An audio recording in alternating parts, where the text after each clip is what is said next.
Hi, I'm Randy Hekman, and I'm grateful to be one of the U.S. Senate candidates endorsed by Right to Life of Michigan. You know, I have a history of standing up for the rights of the unborn.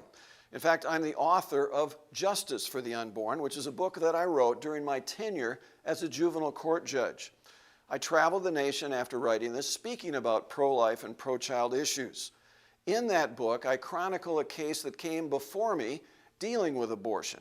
And I expose the deceptive practices the Supreme Court has been engaging in by making the words of our Constitution say what no reasonable person would otherwise conclude.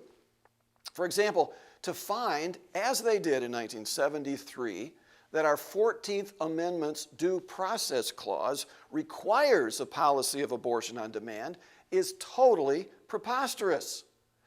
The Due Process Clause reads like this. It says, "Nor shall any state deprive any person of life, liberty, or property without due process of law." If anything, these words would suggest that we should not be able to take the life of the unborn.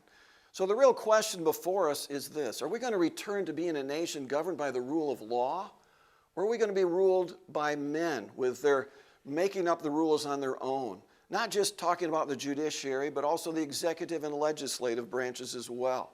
Join with me in my fight to return to the rule of law by voting for Randy Hekman for U.S. Senate on August 7.